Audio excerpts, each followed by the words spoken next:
Welcome to episode 10, of QuaranTV with my super special, amazing, very smart, talented, magical, perfect guest, Michelle Embree. Today we're going to be, hello. I'm so excited that you're back. Our last episode was MK Ultra, which I feel like this has, I don't know how much overlap we're going to talk about. I mean, I'm excited. Okay, great. Because I have theory. I mean, I have ideas. Today we're going to talk about Charles Manson, and not him necessarily as a person because we hate him. Hashtag fuck Charles Manson. And yeah, I mean, I think Charles Manson is like a really, really popular true crime or conspiracy. I mean, it was just like a huge deal. It's like this crazy, brutal murders. And the book Helter Skelter, which was written by the prosecutor, is, I believe to this day, is the most popular true crime book ever written. Yeah, that sounds about right. It's one of the books that I like bought as a middle schooler, but like never read, because I was totally that type of person that I was like, I'm buying all the weird, esoteric, weird shit, but then I would just like not actually read it. I don't even know what I spent my time doing. Well, you know what? It's going to turn out from this talk that you're way better off for that. So, okay, true. I mean, I think it's not a bad thing that I didn't read Helter Skelter as a 12-year-old. No, I don't think so either. Cool. Okay, so yeah, in preparation for this, I watched a lot of YouTube videos about Charles Manson. So I figured I would just give an overview for any fellow non-super knowledgeable people. That Charles Manson was a kind of drifter in and out of the prison system since he was a little kid, and wound up in San Francisco in the 60s, where many people went during that time to find themselves or whatever. It was like the summer of love, in theory. And Charles Manson started almost a little like commune vibes, but really cultish, in an abandoned film lot right outside, or maybe in LA, because it was in Los Angeles. Like an abandoned Western movie lot. So he had him and a bunch of young girls, basically. Like, he was like a 32-year-old guy who had spent most of his life in jail, and all of the women he was recruiting were basically like 19 to 22 years old and seemingly like, yes, or younger, seemingly like suburbanites, like susceptible, I guess I'd say, So, long story short, he manipulated these people into conducting these murders for him. So the first murder was Sharon Tate, who was a young Hollywood actress who was married to Roman Polanski, and she was pregnant with his baby. The thing about it is she was living in the house of this record producer who had like gone back on a deal with Charles Manson. So he really wanted to be a musician. He had found this Beach Boys adjacent producer who was like, yeah, man, I'll help you. And then later was like, actually, I don't really know what to do with this. So that guy used to live in Sharon Tate's house. So, I mean, I would guess he thought the guy still lived there and he wanted to kill that guy. But then Sharon Tate, poor baby, I mean, she was like 26, maybe 25, 26, 27, something like that. Yeah. He had, what's her name? Susan Atkins was the girl who killed Sharon Tate and 3 of her friends. And then the very next day, they killed 2 other people, a couple, just randomly. And that's it. Those are the Manson murders. Actually, I think there might have been one like before, but you'll tell us about that. Yeah. So yeah, that's pretty good. So Great, thank you. So the producer that you're talking about is Terry Melcher was his name, and he is Doris Day's son. Yeah. And his girlfriend was Candace Bergen, and they had lived in that house prior to the Manson murders. That's all right. And they moved, and their move from that house, the man who actually owned that house, his name is, I'm not going to pronounce it exactly right, Altabelli. He owned the house, and he actually lived in the back house at that time. And he had originally rented the house to Terry Melcher and Candace Bergen, who at one point shortly before the Manson murders had moved out very suddenly. And when they were like in the middle of the night type thing, ran away in the middle of the night. And when they were asked about it, they said they were scared of the maid, that the maid was like making all these threats. And right, it's really great. It's a dumb story. So, but that doesn't really come up until this book that I'm about to talk about here. But the thing about it is that it comes up really in this book that we're going to talk about here today, that Manson absolutely did not think Terry Melcher still lived there. That's right. Like, so that was just my own guess. From watching it, I was like, he must have thought it was the producer, right? No, that is part of that's part of what we'll call the Helter Skelter theory. Okay. Which Helter Skelter is a book that's written by the prosecuting attorney. Bugliosi was the prosecuting attorney in the case, who Manson's guilty. Susan Atkins is guilty. These people are guilty. Like, he didn't convict the wrong people. We're never going to say that in this story. These people are very, very guilty for what they did. Okay. But he also didn't tell the story properly. Like, he's also really, he's creating, like, as we'll get to in this whole thing, he's Bugliosi in Helter Skelter. He creates more than telling you like what happened with these murders and how they came to be and who all was involved.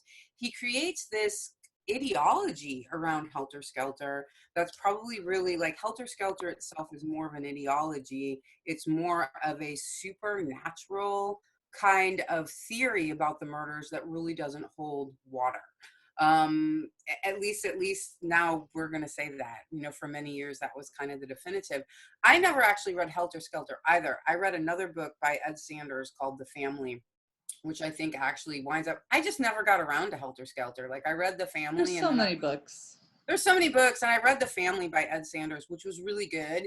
And so, like, I just didn't feel the need to read Helter Skelter, and now it kind of turns out I'm glad I didn't, because Helter Skelter actually kind of really twists this chain of events into turning it into more of this ethereal, supernatural kind of event than probably what it really maybe was in the end, which is to say, I'm not going to make a conclusive statement about that, because even this man, I'm going to try to show you, I read this on an ebook, so I'm going to try to show you the cover on my phone.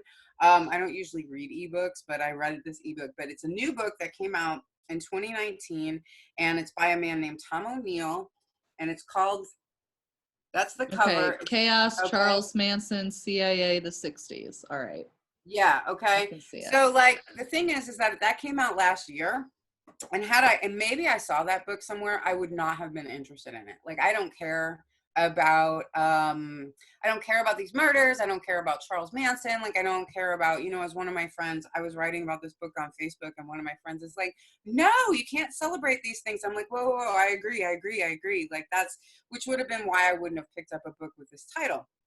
How I came across this book is when you and I were doing our last talk. I was trying to get, like, I have a lot of things from my memory of studying these topics, like MK Ultra, okay, which we're going to talk about some more today for sure. Right. And so when we were doing our last talk, though, like, I didn't want to say anything in that talk that I felt like I couldn't point people to a place that I felt was factual about those statements, right? So I went back to try to find some notes to provide for that talk. And I came across this book that for the first time ever, because it just came out last year, actually connects Charles Manson to MK Ultra.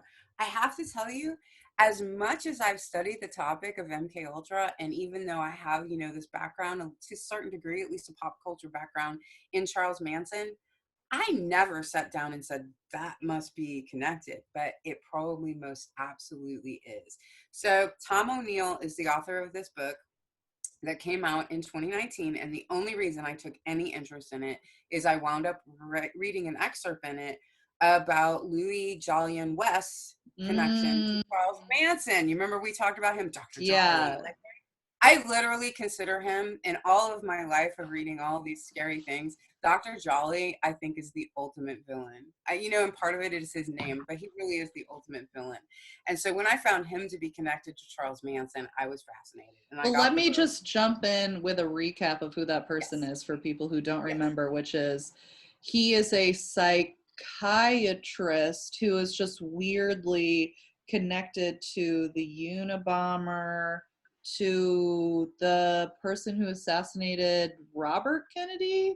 Sirhan. Yep. And who else besides Charles Manson? Was there another Timothy one? McVeigh, Oh, who was the yeah. Oklahoma bomber. Jack Ruby, who shot Lee Harvey Oswald before, because, Oswald, when they were taking him away, Manson winds up being probably connected to Kennedy. But like I say, I know, but like I Because say, the this Tom world is O'Neill, smaller than we think, really. and especially like this, I feel like is a really important thing to say here also, is that we're talking about 1967. The world probably had half as many people in it as it does now. It wasn't that I long mean, the ago. timing is just right to connect it with It is. these like LSD MK Ultra experiments. Absolutely. So Tom O'Neill, who wrote this book, he foreshadows through the whole thing like this will never wrap up. And let me just tell you his story a little bit before I go forward here. He in 1999, he was 40 years old, and he was a freelance writer living in Venice Beach. And so there was a magazine that used to be popular at the time called Premiere. It's no longer around, but somebody from Premiere called him and they said, "Hey, would you do a piece for the 30-year anniversary of the Manson murders?" And he says, I didn't care about this topic. I really didn't, but I needed work. My editor thought I could do a good job. So I said yes. He didn't. He publishes a book 20 years later. He never published the article in Premiere. Premiere went under. Like all of these things. So 20 years later, so he's obsessed with this. He becomes obsessed with it. And there were other people who'd warned him as he was trying to figure these puzzles out. There were other people along the way who were like, "Watch yourself, man. This never ends. This never ends. This will take over your life." And he's like, "It did, though. It was, it was too late by then, by the warnings." At first, when I got them, I thought those people were crazy, but then later it winds up being like true. It took over my life. So he does manage to put this book out 20 years later, but he foreshadows through the whole thing. If you're waiting for a smoking gun, I don't have one. Mm. And that's after 20 years of actually being deeply obsessed. And he interviewed so many people and he did so much work in this. I'm very impressed with I this mean, book. that's the same thing with the Unabomber, right? That there wasn't a smoking gun or whatever. I don't remember. I'm But not sure it's about like our theories can never be, like, oh, yeah, that's it, because all the evidence is destroyed. all the evidence and winds up being circumstantial in a lot of Mm. ways. And then people are really wary about talking. I mean, you're talking about very high level activities happening here. So I think where I dive in with this a little bit with this story is so you have the Kennedy murder that happened in 63. And afterwards, Lyndon B. Johnson became president. And Lyndon B. Johnson was not anything like Kennedy. Lyndon B. Johnson, the first thing, you know what I mean? Like, I'm not going to get into the Kennedy conspiracies. That's not even really my bag. And obviously, that's driven people crazy for 60 years, right? I mean, you can literally, you could make a library of books written about the Kennedy conspiracy, right? So, but he dies. And so, and LBJ, Lyndon B. Johnson may have been part of that. That's not really that outlandish of a thing to say. Anyway, but after Kennedy was killed, the main thing that Lyndon B. Johnson started doing was just bombing the shit out of Vietnam, right? So you're right. So Lyndon B. Johnson was a bomber type guy. He was a warmonger. He was not Kennedy, all right? Mm-hmm.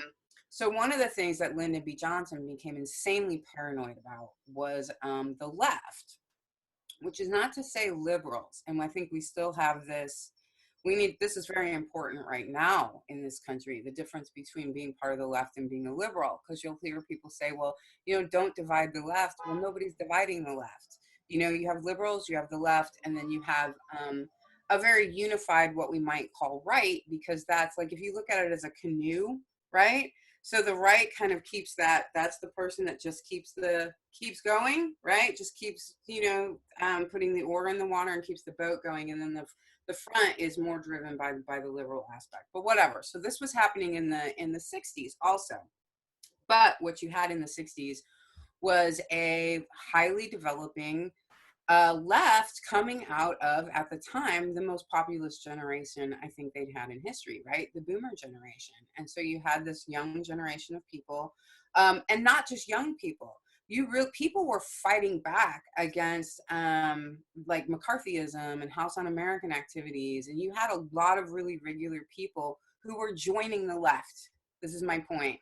Mm-hmm. Liberals are fine. The establishment's never afraid of liberals. The establishment tends to always be afraid of the left, though. LBJ was absolutely and probably rightfully paranoid that the left was going to take him down. So he goes to Hoover, who's a director at the CIA at the time. And, he's Edgar J. Hoover, and he says, we got to do something, like the left is going to come after me, which was probably true.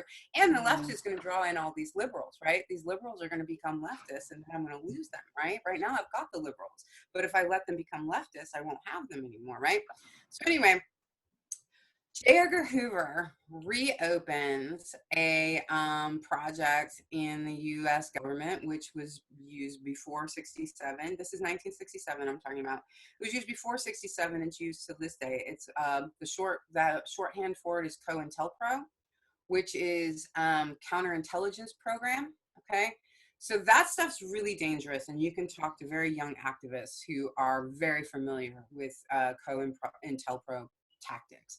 COINTELPRO is what they use to infiltrate anyone who's trying to essentially take down establishment corruption. Okay, so counterintelligence program means they are gaining intelligence on anyone who would take down the establishment, on anyone which would be it doesn't matter, which would be all of your presidents. It doesn't matter if they're Democrat, it doesn't matter if they're Republican, that stuff doesn't matter. They are the establishment, and anyone who's trying to disrupt that establishment would be ripe for COINTELPRO to infiltrate and do really crazy things. I want to be really clear here. Like, you can find people who have been victims of MKUltra where you have an FBI or CIA agent who dates you, marries you, has 2 children with you. Okay? This has happened. This is not, yeah. And I'm speaking of like a friend of a friend. Right? I know, we can always bring up that example of that person who was the anarchist after Katrina. What was that guy's name? Brandon Darby. Yeah. So Brandon Darby, was here after Katrina, faking like he was trying to be an activist with people who were leftists, trying to rehabilitate. And he was a fucking CIA plant. It's real. Like, real. And it's recent and it's now. Mm-hmm. Right. That's why, it sucks because it's a good tactic, like it does make it really, really hard to trust people who are the loudest, which sucks because then it's like, I don't know. I don't want to get on too much of a tangent. No, but yeah, I know. Fuck Brandon Darby. Right. And any of these topics can really take us, you can go on a tangent all day, tangent to tangent to tangent, which is the kind of spider web that we're looking at here. I think when you ask any one question in here and you say, well, why would they do that? Whatever that means, you can't answer that question directly. You have to be able to step back and see this big web wherein you start to understand how we maintain a corruptive establishment, which is going more authoritarian all the time. But that's not just because of the moment at hand. Like people like Boris Johnson and Donald Trump don't come out of a vacuum. Like some vacuum didn't spit them into our lives, right? So like there's authoritarian governments going into place all over the world, but they didn't come out of nowhere. In part, they came out of what we're talking about today. So we have 1967. LBJ is like, I'm freaking out. And Hoover's like, it's cool, I got you. Nobody's more paranoid than me. And so he reopens COINTELPRO, but instead of, supposedly reopens, but instead of it going after like people who, instead of going after socialists, which is what it had done in the 50s, it was now being reopened to go after hippies. And they called it Operation Chaos. And there's not tons of information about Operation Chaos because in 1973, Richard Helms destroyed the information, which is interesting to me because Richard Helms in 1973 is also the guy who destroyed all the information on MK Ultra. Yeah, because they go together. So anyway, so 1967, they open Operation Chaos. Now, at this point in time, I don't remember what his crime was, but Charles Manson is in prison in Joliet, Illinois, and he's getting He out. had been doing Grand Theft Auto. Okay, that makes sense. So he's getting out of prison, and apparently, he says, because at this point, he's 30 years old, something like that, and he's been, like you said, institutionalized almost his whole life, from like boys' homes when he was a kid into juvenile detention. I think from age 9. Okay, I believe that. So like you, it gives me the chills. Like It's so you've young. had, it's young, and you've had somebody who's essentially been institutionalized for 20 years, and he's, you know, maybe he's been on the street long enough to steal a car and go back to prison. Anyway, he's apparently leaving prison, and they're letting him go, and he says, "Is there any way I can just stay?" Now, I think that aspect of Charles Manson is incredibly important because once you are dealing with someone who doesn't want to be free, you have a completely different mindset to work with than someone who's going to do everything they can to stay out of prison, right? You're dealing with a very interesting mindset, right?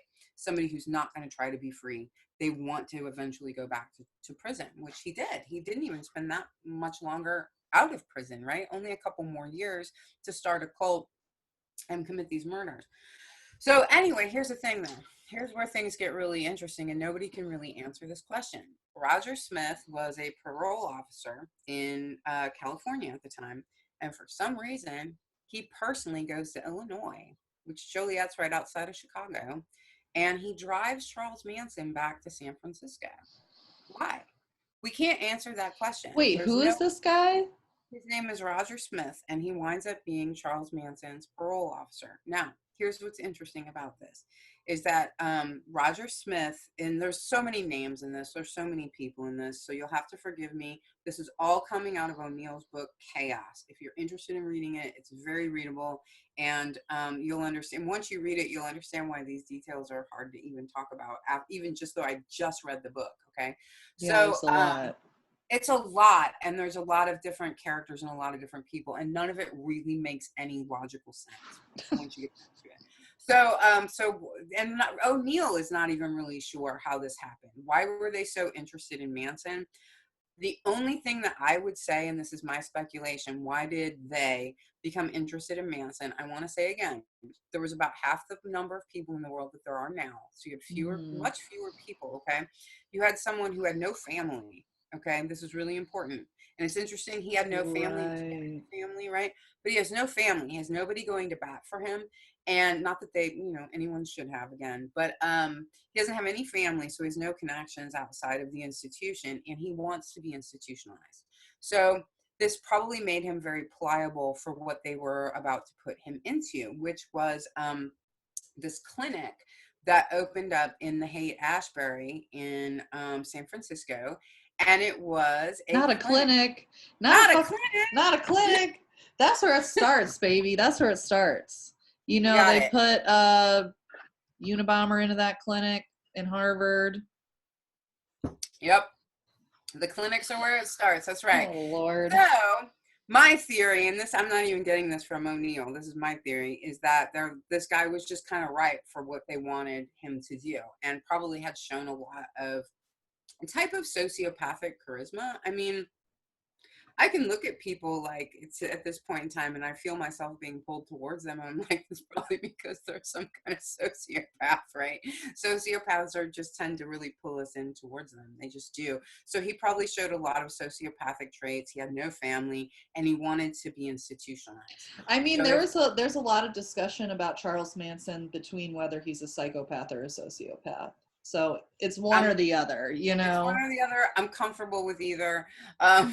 So so anyway, so the Roger Smith is his parole officer, which it doesn't make any sense to have a parole officer out of state, much less three-fourths of the way across the country. I mean, that's a really long way. Chicago, Illinois, San Francisco. That's Yeah, that doesn't make sense. That's literally not how it works. Plus, a lot right. of times the conditions of your parole are that you're not allowed to leave the state for like a certain amount of time. Exactly. But they So take a man away. what?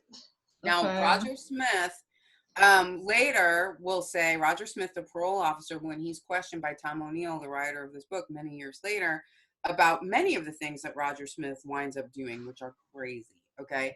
When he's asked about this, he's by O'Neill, Roger Smith is like, look, I wasn't a career parole officer. It's just something I did for money for a couple of years while I was working on my dissertation. I wasn't a committed parole officer. And Tom O'Neill is like, that really literally has nothing to do with it because you had parolees. So here's what happens. So there's a clinic that Roger Smith is involved with, which Louis Jolyon West is in the background of this baby, right? So what they're Not studying Dr. is Jolly. Dr. Jolly. So what they're studying is the effects of amphetamines on violence among hippies, especially, right? So here's this free clinic where you can go get tested for STDs and all of these things, but actually all of these doctors, of course, are using you like a lab rat. There's another Smith named David Smith who also actually literally studied mice, rats. He changes that a lot, which, as anyone really knows, you don't even have to be a scientist that know that mice and rats are not the same thing, but he tends to use them interchangeably. Anyway, this is another David Smith. He's at this clinic also, and he's coming after just having tested methamphetamines on rats, mice. We can't decide, but when you hear David Smith discuss what amphetamines do to mice or rats or whatever, you actually get a description of what happened, what the family did, what the Manson family did. So it's actually like, if you hear him talk about these rats and mice and what he saw, you can actually see these people play it out later. It's pretty crazy. But anyway, so here's this Wait, clinic. like they got obsessed with one mouse and then killed for him? Yeah, I mean, I don't want to go too far into the whole thing, but you will create, when you confine these rodents, you create these alpha males, and you also create some Oh, right. probers that they call them probers, and they would rape male and female and do all these other things the probers would, and Oh, the only jeez. rat or mice that the probers are afraid of is the alpha male, and these are not natural circumstances. It comes from being From confined. So isolation. yes, and so okay, so Good. these are this is one of the players out here. Jolly's out there. He's an LSD MK Ultra doctor. And you've got David Smith, who's this amphetamine rat king doctor, or whatever. They're in this clinic. So this clinic's going to test you for your STDs and give you health care, but they're also treating you like lab rats. And they made a hippie crash pad so you could hang out and you could do all these like amphetamines, right? So anyway, Manson is brought out there and he's part of this clinic. He's part of this testing. At some point in time, he's allowed to go like start the family out at Spawn Ranch. During all of this, Manson is breaking his parole right and left. And every time he goes before a judge, his stuff is thrown out. It's just inexplicably thrown out. Like he'll do these terrible things. He's stealing cars. He's doing all these. He's pimping. Charles Manson is primarily a pimp. Okay, so we talk about this cult that he starts and his followers or whatever. He's a pimp, and so he's doing pimp shit out here, right? Except now it's reinforced most likely by these other agencies, and by getting this influx of acid, he was also probably taught how to hypnotize people. Now, mind you, this is what's so important in this to me. Manson doesn't want to be free. And I don't think at any of these times is he out from under the thumb of a basic social institution. I think this entire time, Manson, who cannot take care of himself, who does not want to be free, I honestly believe this entire time he has at the base of it fucking institutionalized, right? He's got people who are within the establishments, doctors who are giving him drugs, teaching him how to do these hypnotisms, things like this, right? Again, once again, fuck Charles Manson. This is not what that's about, okay? Yeah, we But at the don't same like time, him, but right. But at the same time, all these other people are highly responsible for what happened at the Tate House, for what happened out to the LaBiancas, and probably so many other murders. yeah, I mean, so I watched like a bunch of Charles Manson interviews yesterday, just, trying to get a little knowledgeable or whatever.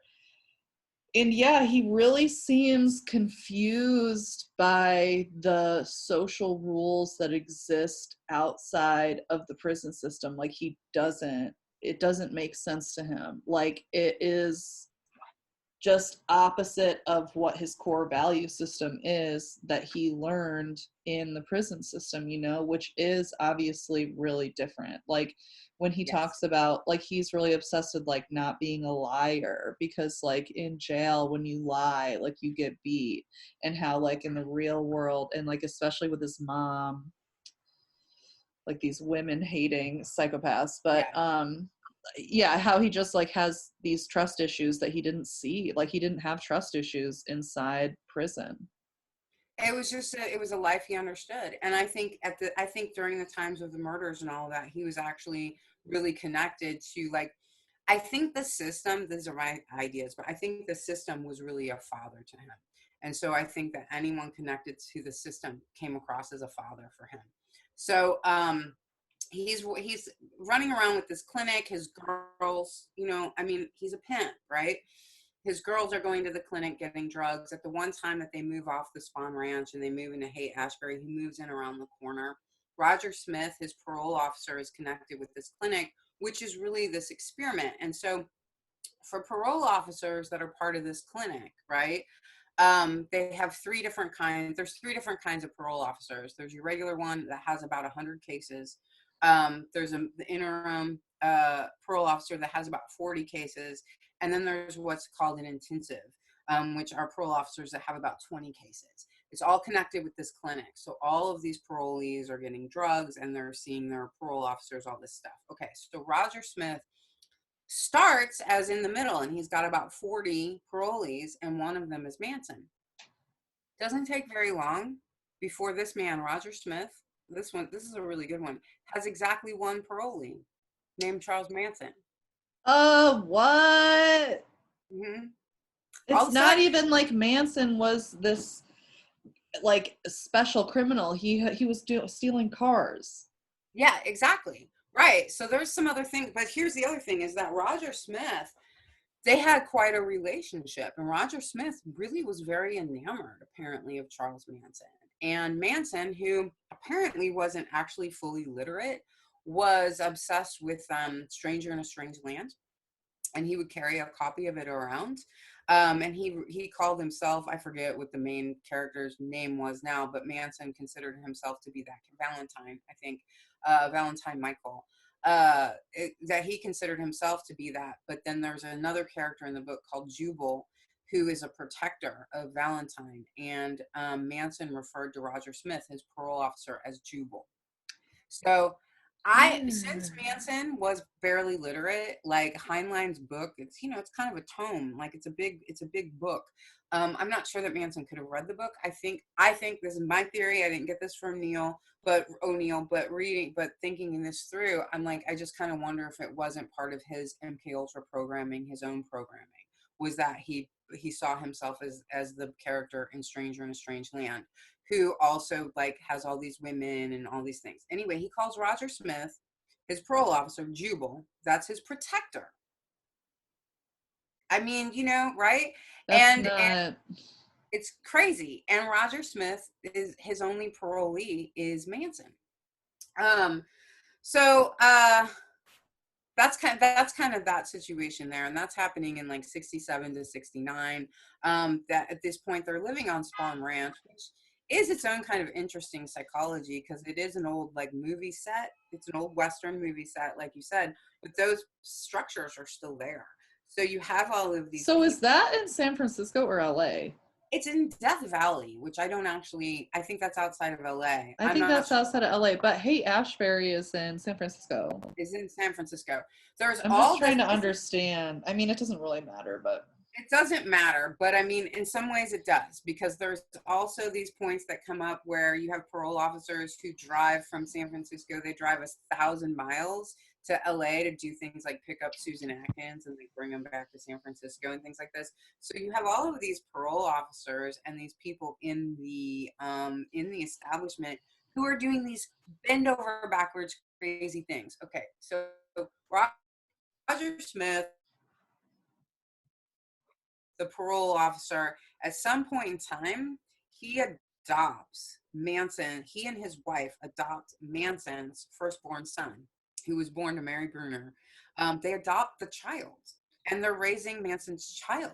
Like they have this loving relationship with Charles Manson, even though like they're supposed to be watching him for his criminal activity, and but but they're I also guess it makes sense that he would feel really connected to them since it's their like his bridge to the, penitentiary.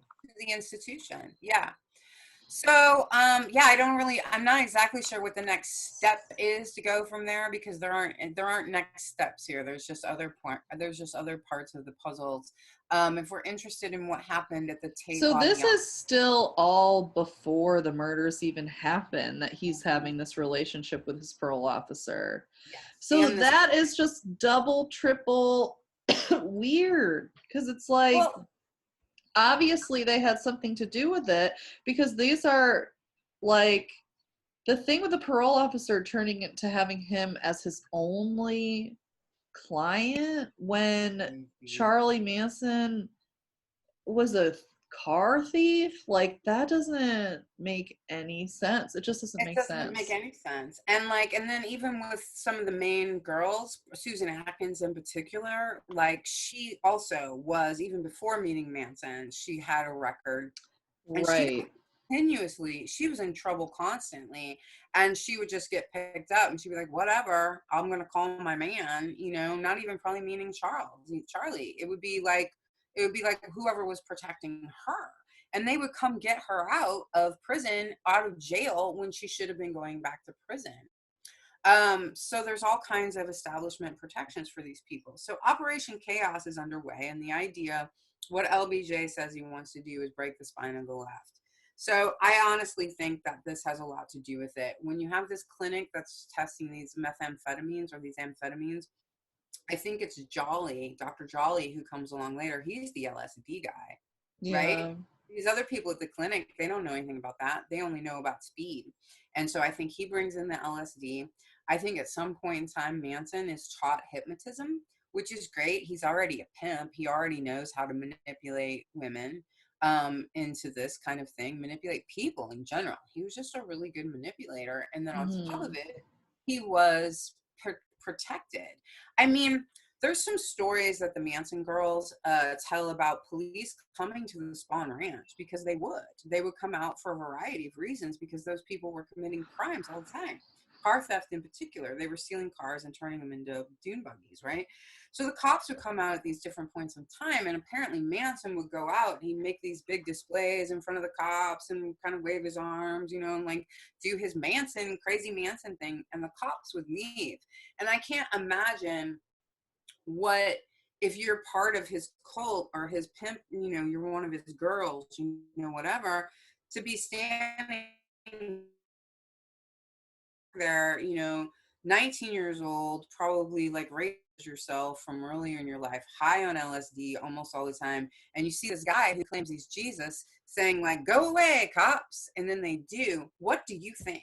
I mean, you must right? So my point in saying that is not to exonerate anyone, but is to say how important the authorities' role in what I think happened really is. I think Manson and his main girl's ability to never be prosecuted lended to their other cohorts this look of being able to walk on Mm-hmm. water, as you know, right? And so if you don't know that these people are connected in this way, it really just looks like they're like waving their magical, like, ha ha ha, you know, Manson acting all crazy. Yeah. And then the authorities would go away. If you're part of that cult, you're like, holy crap. I just want to put that in there, the psychology of it all. Yeah, it's interesting too because in a lot of the documentaries about it and in like the stuff that the girls say about their time, they really try to push this like this weird weed agenda, this like anti-weed agenda where they're just like, I was smoking a lot of pot. And it's just like, you are on speed and acid, okay? Can Yeah. you leave the pot out of it? But then it also is just like, but the government wants to make marijuana this crazy drug that is causes murders because it's just a way to demonize Black people in America, Yeah. really, Yeah. Yeah. Well, and that comes into part, and that comes into a big part of this too. I think another part of what made Manson so interesting to them, he was just such a prime candidate for this. Like I said, no family, wanting to be institutionalized, probably was sociopathic, charismatic, which are often the same thing. And then this aspect of it, Charles Manson, I almost said Marilyn Manson. Charles Manson was, but like that name makes a lot of sense the more you I study this know, thing. really. Um, but Charles Manson was insanely anti-Black racist, just insanely. And he had this belief that I do believe was his own. I do believe he came up with this on his own, is that there was going to be a race war, and he was going to hide out in the desert. This is so crazy, but he was going to hide out in the desert, and after the Black people rose up and slaughtered all the white people, he was going to come out of the desert and rule them. Right? I mean, this is how racist and insane Charles Manson was. Yeah. And it's like, obviously, the government has alignments with that narrative because the Yes. government also fucking hates Black people and also wanted there to be a race war, so that they could, Yes. even though it's Right. never, like the Black Panthers were never trying to start a race war. They were trying to fucking be treated like regular fucking citizens. Hmm. Yeah, if you look at the early history of the Black Panthers, which like that's a whole other, show in itself, but the Black Panthers, it was the Black Panther Party was the initial like Yeah. long name of that, because the idea is like you would have all your stuff. You'd have Republicans and you'd have Democrats and you'd have whatever. I don't even know if there were libertarians then, but you'd have libertarians and you'd have the Black Panther Party. Like you'd have all of these different political parties, and one of them would be the Black Panther Party. And of course, none of their early stuff was violent. I'm not going to get into too much of that. But eventually, like a lot of the times when you see like pictures of Catherine Cleaver and all that with her, like she's standing there with a gun, or you see like, it's easy to go into Google images and see a lot of Black Panthers with automatic weapons, but we cannot forget those weapons were provided by the U.S. government. Okay, another rabbit hole. But so this is happening government arming the Black Panthers and essentially trying to say that the U.S. government was at war with the Black Panthers, which was never really exactly right. Anyway, Manson doesn't need to be given LSD until he becomes racist. He's racist to start with. And so he wants the Black Panthers to go down, and he wants Black people to be blamed for these murders or whatever, which is what winds up happening. But the government or attempts at it, attempts are made in that way. But the government wants the same thing. Like you said, they want to start this race war also. And Manson just happens to be ideologically aligned with that. So here's one of the things that's happening at the Tate house, at the Tate Polanski house, where Terry Melcher, Doris Day's son, and Candace Bergen flee in the middle of the night because they're scared of the maid. Okay? They're scared of Charles Manson is probably what it comes down to, but you can't ever peg anybody down on this. O'Neill interviews Melcher at one point in time, which is really fascinating. O'Neill does several interviews with Artabelli, who is the guy who actually owns the house, and was in the back house the night of the murders. And when he was asked why he didn't hear or see anything, because there were gunshots and screaming, and all this stuff, he's like, I don't know, I guess I had the music up too loud. Like, he apparently didn't hear any of this, but he was there that night. There's all kinds of stories from people that Manson actually came back to the house the night after the murders. There's information that Terry Melcher actually saw Manson after the murders. Like, all the stuff they're saying about Terry Melcher and Charles Manson regarding that property and that night, there's all kinds of conjecture on what really happened in that regard. But here's what's important about what was happening that night. You had Sharon Tate, Polanski was out of town. Um, uh, what's her name? Abby Folger, who was a Folger's Coffee heiress. Mhm. Sebring was another guy. There were 5 of them. There were 5 people killed in the house that Oh, night. okay. And the thing about it is that a couple of them at least were White Panthers, which was at the time, which was a group of people who, they were white people who were allied with Black Panthers, right? So you can, Mm. as a white person, can't go join the Black Panthers, but if you wanted to ally them, you could become a White Panther. So I think in our modern kind of thinking, we might be like, oh, that sounds like they're rivals, but they're not. They were allies. And Mhm. even back in that day, if you weren't as leftist, even as a White Panther, that's super lefty. Black Panthers are super lefty. But also these other folks that were in the house were heavy duty liberals who believed in free rights, or I'm sorry, civil rights, and things that were happening, liberal things that were happening at the time. But you also had deep lefties, lefty enough to actually be White Panther. That's super lefty at that period of time. You had at least 2 White Panthers that were killed that night. Okay, so Wow. yeah, the Tate house was known. The Tate house had parties all the time. They had, drugs, sex parties. Like, they were big Hollywood excess liberal party household, to the point that, like, when Susan Atkins, this gives me the chills, but when Susan Atkins first went in the house that night, she walked by Abigail Folger reading a book, and Abigail Folger was like, hey, and Susan Atkins was like, hi. She, like, went through the house and said hi to everybody, and then went outside and told her co-murderers where everybody was in the house.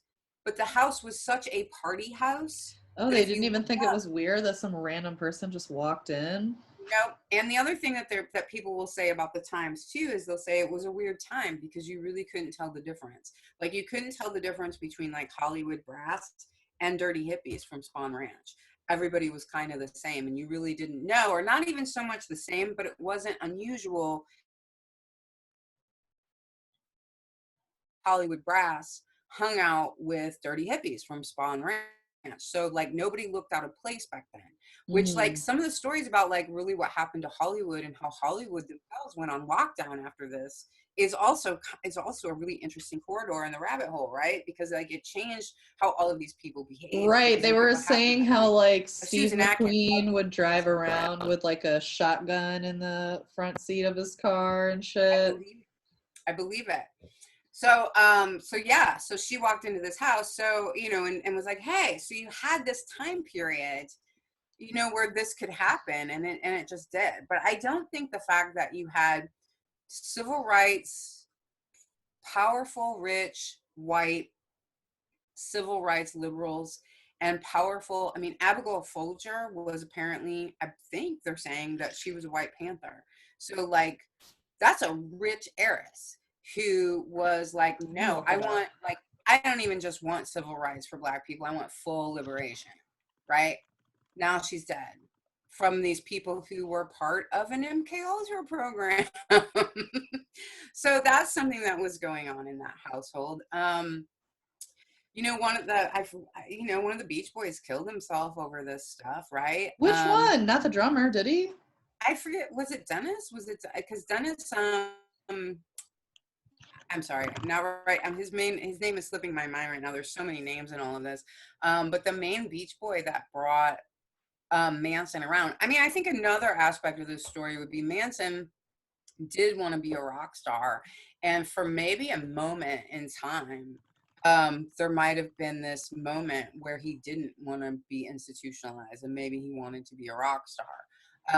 And that's where, like, I think Terry Melcher, who's Doris Day's son, was saying, yeah. But of course, like, Manson is providing endless acid for everybody, and girls, hookers, right? So the, Manson's girls, like, they weren't like other women of the time period. Like, they would show up bare chested, and they're long, and they were kind of, dirty, right? And they were they were professional sex workers, and they would just show up in these places and you know, really seduce all of these people who Yeah, weren't I guess I would be hesitant to say they were professional sex workers because it seems like they were heavily manipulated by this man. Yeah, I So mean, yeah, no, fair. I'm not sure exactly how to put it. They were, I would they were, definitely say that like they were under control of Charles Manson, who like used them as basically like a commodity yes, to he did. get these people to Yes. give him what he wanted because he had like really hot girls who listened to everything that he told them to do. You know, part of it is, I agree. I'm not necessarily using the right language. I want to just be saying that like they really, under all of these constraints, really knew how to walk into a party, and 6 of them would fuck one guy and each other until this person really felt like they'd seen God, right? And Mm-hmm. so like they were really, for whatever, they knew how to do that, however you want to put that. So I'm not using the right language there, but that's what I mean. And here's the other thing is that like I think that part of it was Manson's girls were super sexual and sexually like they could draw people into their sexuality, but part of what the allure of it was is they weren't Hollywood beauties. In fact, they were often called Manson's ugly girls. And so Manson would Weird. bring his ugly girls around. So all of the like being kind of dirty, being not Hollywood glamorous, but then also having a lot of ability to fuck essentially, and to like, right, and to be really wild I mean, was when you're on a good combo of drugs, you can really blow totally, anybody's mind with a absolutely, EJ, you absolutely. know? Totally. And they would have these orgies and things. So I hope I'm explaining myself No, I well get in what what you're I'm saying. trying to say. So their pimp would bring them around, and they would walk in and kind of take over, you know, situations. So they were doing that, you know, at the Beach Boys house, and they were, you know, they were doing these things. So anyway, Terry Melcher was saying, yeah, I'm gonna bring you, I'm gonna cut your record, you know, Charles Manson, we're gonna make you a star, you know, all this stuff. And one day brought him in. Now the record deal, the record label that was going to produce these things would have been his mother, Doris Day's record label, Day Records, I think it was called. Oh, And so Terry what? Melcher apparently at one point in time brought Manson in there to record a record, and Doris Day laughed in his face. And she said, "Are you kidding me? Not Terry Melcher, Charles Manson." And I think that that was really a day where things changed, because Doris Day was not under the influence of lots of LSD and Charles's ugly girls, right? Mm-hmm. He wasn't, she was like, are you kidding me? Get these people out of here. These are criminal, these are dangerous, like psychotic criminals, you know? And so anyway, I think that's where you had like the turnaround, and things were really Did ruined you for him. know So that the Beach I think Boys not really. Here's what I want to say is that I think, what? did you know that the Beach Boys recorded a Charles Manson song? I did, but which one is it? It's something that I hadn't really heard of before, and it was one that Dennis actually wound up singing because Dennis was friends with him. And then Charles Manson was mad because Dennis took Charlie's song to the Beach Boys and they recorded it and didn't credit Charles Manson. Yeah. Yeah, well, and Dennis, I think, was another one who said he was going to produce Charles Manson. So my point being is, I think the only time when Manson would have deviated from his own hauntings and racism and control freakiness, and then also the institution kind of regulating what he was doing, was the chance to be a rock star, which the Beach Boys fucked him on, and Mm-hmm. Terry Melcher fucked him on. And fucked isn't the right word, because I'm sure Charles Charles Manson. was not talented. Yeah, Like the right. songs they were playing, I was like, yeah, this is bad. But he Right. really wanted to be like a Bob Dylan type, you know. Yeah. And why did Bob Dylan get so famous? I don't know, but it's a once in a That's another lifetime. rabbit hole. It's Yeah. a once in a millennia. Okay, you're not gonna have a fucking second one that is Right. writing weird, you know, can't sing for shit, playing 3 chords, you know. Right. And I'm sure that that's what it was. But I think that that would have been my own theory, is that that would have been the only thing that could have kept Charles Manson from wanting to get back to the institution. So The only real point that I see in like opening all of these things back up is that there's probably a lot more bodies to be accounted for that were killed by the Manson family. Like, they were pretty vicious people, and they did these vicious murders. And, you know, and then you have like these, you know, here's another thing that comes out of this book is Tex Watson, who'd been involved in all of these murders too. He was one of the men that was around involved in the murders. He was there Right. at the Tate house, you know, right? He The only had, guy, pretty much. yeah, I think so. He had recorded his confessions to his own lawyer in Texas at one point in time. Like, so like when Tex Watson was back in Texas when he heard that things were about to go down, like they were about to get in trouble for the Tate murders, the Tate and LaBianca murders. Tex Watson heard that, and he got his own defense attorney and said, I want to make all these confessions, right? And so he made like 3 tapes, the middle of which is missing. Okay. And they were never heard. Oh no, I'm sorry. I have that wrong story. There's 3 tapes. Oh no, that's a different story. Sorry. There's so many people in this. Tex Watson, you can hear his whole confessions were kept. But here's the thing, Kallie, until this O'Neill guy who's been doing this stuff the last 20 years looked into it, nobody knew those tapes existed. And so he tried to get those tapes, and he never could get a hold of them. Right, he never could get a hold of them.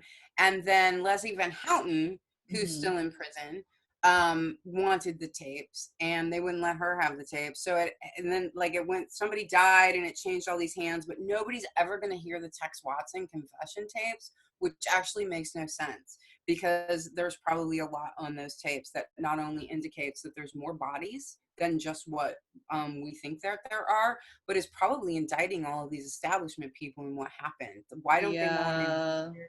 Tex Watson confesses. Why don't you want anyone to hear his confession tapes? I mean, and then Leslie Van Houten, who'd been up for parole apparently, because I don't know if she was ever, I'm not a Van Houten, I don't know much about her, but I think maybe she only drove the getaway car only. I don't want to sound like she did stab Mrs. LaBianca, but it was like, what her story is like, Tex killed Mrs. LaBianca, and then he said that Charlie wanted everybody to get their hands dirty, so she wound up also stabbing her like 16 times. Wow. But like probably after she was already dead or mostly dead. Maybe that's in the tape. But yeah, I think like the way that it seems like the legal system works in California is that you're up for parole every 5 years, because even Charles Manson is up for parole every 5 years. I think that from what I just read, Leslie Van Houten had been up for parole for the first time. That's what I had read at the time, and then she couldn't get a hold of the Tex Watson tapes. I feel like that was something that I watched some parole hearings of hers yesterday. I mean, okay, you know. Anyway, I don't know much about that aspect of it. There's so many details. There's so many. And the point just being is that nobody has heard the Tex Watson confession tapes, which apparently were just unearthed. So whatever he had to say about that night, and I know Leslie Van Houten really, and her people really wanted those tapes because they felt like Tex would have said something that absolved her in some way. Yeah. Anyway, that's such a really small part of, I hope that I've been somewhat coherent in the things that I've said. I just think that and again, I think that there's more bodies out there, and I think the family committed more murders. I think very high ranking people were involved in precipitating those murders. I think it's unfortunate that most of the players are dead. I mean, even Manson himself is dead, but that doesn't matter. You never would have got anything from Manson. If I can say this, I think part of Manson being so, people were like, well, he spoke in parables, he spoke in riddles, which would still, from the outside, people would still become really involved in trying to figure out what Manson was talking about. But I don't think Manson was talking about anything. I think that Manson was very well taken care of in prison. And I think that that's where he wanted to be, and people took care of him, and he was never going to tell anybody anything, even if he knew it. I don't think he knew all of it. I mean, I think or like amphetamines are an interesting drug that just from talking to people who are heavy meth users, you just get these delusions of grandeur and also this weird esoteric connection, like you think you're God or like you're becoming God or all these things. And I Mhm. don't know, I mean, to think about like Charlie Manson in relation to MK Ultra, I guess like things that it's happening at the same time, you know, like these experiments with Ted Kaczynski were in the late 50s, right? Yeah. When he went to Mhm. Harvard. So this is within a decade, you know? Oh And yeah. I feel like it's another, like when they're talking about the MK Ultra, you know, super soldier kind of thing where they're trying to clear the slate. I mean, this is just another example of like what can we get these somewhat normal looking suburbanite kids to do? Like they made a bunch of suburbanite teenage cheerleader girls within 2 years, like brutally, pointlessly murder, like for fun, seemingly. It doesn't make any sense. So just to see, it just seems like they're people experiments. Like, what can we Yes. use? What is the circumstances to make these people just become super soldiers who like don't think about their values, don't think about consequences, and are just willing to like do what they're asked without questioning it. And definitely like the isolation thing is super real, you know, like he had the girls in his family like isolated um from other people in this ranch, Mhm. you Mhm. know, and just was really controlling of them. And I would be interested, you know, they talk so much about smoking weed, which is just like, that's not it. That's not it, honey. Mhm. Either your weed Mhm. was like laced with some shit, or you were really like, I don't understand. I wish they would talk about more like what they were actually doing, you know, because I do think that the government is like weaponizing drugs to be able to just see what they can do to people's minds with it, you know, like Well, how much of your mind can we erase? yeah. I mean, and that's what MK Ultra was about. I, I want to erase your mind. And MK Ultra was a between 1953 and 1973. So the Manson family falls right in the middle of that. I mean, to me, the fact of them being an MK Ultra experiment just seems really incredibly logical, especially since you've got Louis Jolyon West back there with his acid, and he's doing. And Manson was known to like not he would dose people and not dose himself or take much less. So he was known to do that, which is what they did in the MK Ultra experiments. You really heavily dose people or dose people for days on end, which they were doing at Spawn Ranch. So people were being dosed for days on end. And Charles Manson is probably trained at this point to hypnotize them. And right, and is doing, and it's also, you know, he's this egomaniac and this sociopath who's totally into doing those things and totally really believes in some of the things that he's doing anyway. I mean, I think he came that way. So yeah, I think all of that's going on. I think that they're doing LSD constantly out there. I mean, at least according to Manson, and at least according to you know, whatever the girls were trying to say about weed, you know, and not all. I mean, like Susan Atkins herself was also a criminal, was also somebody who'd been like, which not, you know, whatever. My language here isn't always right, but Susan Atkins was somebody who had also done prison time. She was experienced in prison. There were a couple of the girls who were not necessarily taken from the suburbs to like engage in these things, right? So True. some of his main girls were actually from the system already. But he was, you know, but yes, and he was getting girls younger, teenage girls, you know, much younger.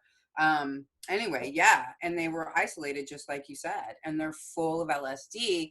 And even when it comes to the amphetamines that they were being experimented on there in that clinic that we're talking about, when it comes to the night of the murders, over and over they'll say, you know, we didn't take any drugs that night. But when you keep getting go deeper and deeper, oh well, no, we probably smoked some pot.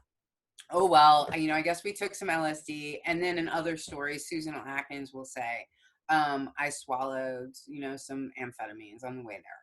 So, like, as you dig deeper and deeper, they start to admit to actually having been really fucking high the night of those particular Yeah, murders. and not that there's anything wrong with the drugs. Like, I personally love amphetamines and LSD, but it's like nobody, it's not the government giving me these drugs trying to see what they can get me to do. It's like, Absolutely. No, ugh. no. So yeah, I do. I think the Manson murders were part of an MK Ultra experiment. At first, reading the book, I was like, oh, it's like he got out of pocket, because he was mad that he didn't get these record deals, and he got out of pocket, and that's why the murders were so brutal. Because you don't have to, like, if you want to be mad at the Black Panthers or whatever, you don't have to brutally murder people. You can just go shoot them, right? But then now Yeah, Right, but now I don't think that. I think that part, the brutality was really a part of it. It wasn't just about the Black Panthers, it was about an entire country rejecting certain ideals that were coming up in the 1960s based on the fact that they had become afraid of hippies and that they'd become afraid of the left and they'd become afraid of what would happen when establishment controls are broken down, even though this is probably one of the most establishment controlled events in history. And it's like, it was the crime of the century, quite literally. And it was probably very much mediated um, by the establishment. So, I guess that's the main thing. But this Tom O'Neill book is really worth reading, and there's so much in it that you just kind of won't really believe. It's so, like, wanting to have a talk about this today, I was like, I really don't even know where to start, because this book doesn't yeah. conclude. It doesn't conclude anywhere. It offers us more questions than we've had before, which I think is great. But at the same time, and there's so many names, and there's so many agencies, and there's so many people involved in this. My main takeaway on this would be, like, why are the Manson murders still important in this time period? Because there's more people buried in the desert. They killed more people than we think, and all of those people should be discovered that their bodies should be turned up, and their killers should be named. Everyone deserves that. So.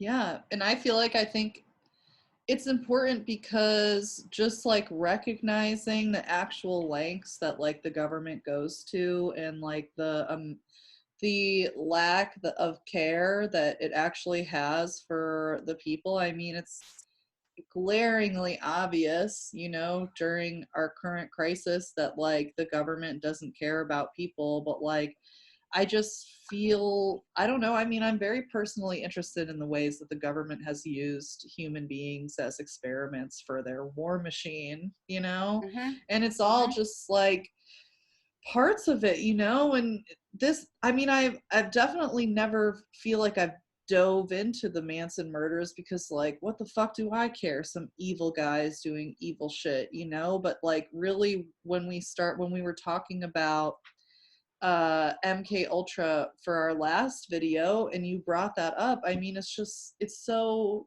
when you think about like all the deaths that are like weirdly connected to MK Ultra because of the Unabomber, because of the Oklahoma City bombings, because of Charlie Manson, it's just like I'm interested. I'm interested in what the fuck, what are these people Right. doing and why are they able to do it and how are they able to get away with it? And it's the same people that are trying to infiltrate, movements that, we're both a part of in our own ways, like these leftist movements. And I definitely know people who have been real, like the Brandon Darby thing. Like, I know real people who were super affected by that With the individual person president. who's a CIA Yeah. plant, like, Well, I think what it's important for, like, the public to know in so many ways is it's like you take someone like Brandon Darby's a great example, but there's other examples of this. And when you hear about environmentalists or these other activists, like, oh, they went out with a pipe bomb and they had this and they had that, most of the time, guess who introduced that stuff to the circumstances? A cop. you know, or the FBI or the CIA. I mean, that's true in environmental movements. It was true with the Black Panthers. It's true with more recent movements. And so, like, these cops are really good at finding weak links, you know, boys who don't feel like men, you know, they don't feel good in their manhood. FBI is great at finding that kid and being like, hey, kid, you want to be a real man? Take this pipe bomb. You know, and that's a kid who never would have picked one up in a movement that never would have suggested that. And now all of a sudden, you have a population that's terrified of people who are trying to save trees, Kallie. You know, people who are trying to get plastic out of the ocean, people who want to save the dolphins or whatever. Now all of a sudden, you have a population that's terrified of what those people might do because the cops went in and they found weak links and gave them whatever, gave them drugs, gave them bombs, fucked their brains out, you know, whatever it is, and manipulated an entire situation. And that stuff is happening to this day. And the point of doing that, of course, is to prevent society from moving forward in the ways that it would organically move forward, which would be away from authoritarian and establishment control. But the farther you become afraid of organic changes in society, the more you think that people who care about trees want to blow you up with a pipe bomb, the more likely you are to be like, please, Donald Trump, make authoritarian control so I don't have to be afraid of my kids. Anyway, I guess that's my real rant.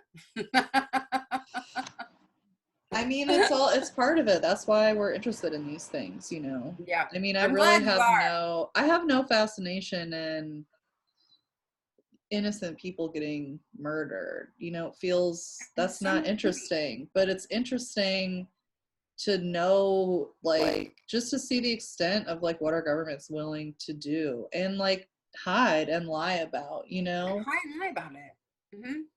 And you know, and like, you know, making the Tate murders as gruesome as they were, you know, initially, like I said, I thought that was Manson and the girls. They wanted it to be brutal.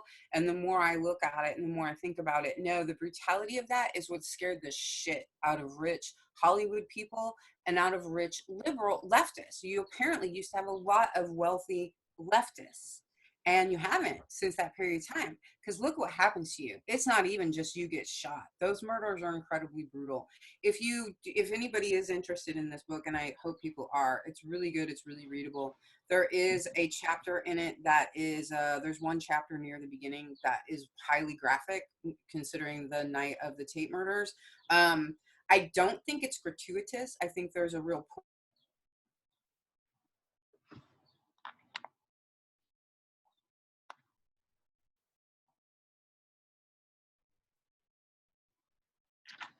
Michelle, your sound went away from me after you started saying that it was gratuitous. Are you back? Yeah. So Yes. I don't want anybody to pick it up and think they have to read through that or that the whole book is like that. But I also, again, I want to say, I think there's a point to him actually telling you the graphic aspects of it, because in the end, I wind up thinking that's one of the main points. The main point that the government wanted to make towards powerful, wealthy white people in Hollywood was, don't fuck with us. Damn. Well, I feel like that is a note that we can close it on. You know, that's very true. Thank you, Kallie. I hope I gave some good information today. This was really I always important. love, you know, you're one of my 3 co-hosts basically on QuaranTV. No, but I really appreciate you taking the time to do this, and yeah, you're the best. Thanks for doing all that research and coming and explaining it to me. I'm trying. You are succeeding. Awesome. Okay, and anybody that's watching this, Michelle has her own YouTube channel with a lot of great videos on it, including, I'm sure she'll upload this one, which will be great. I will. Okay. All right, here's the recording over.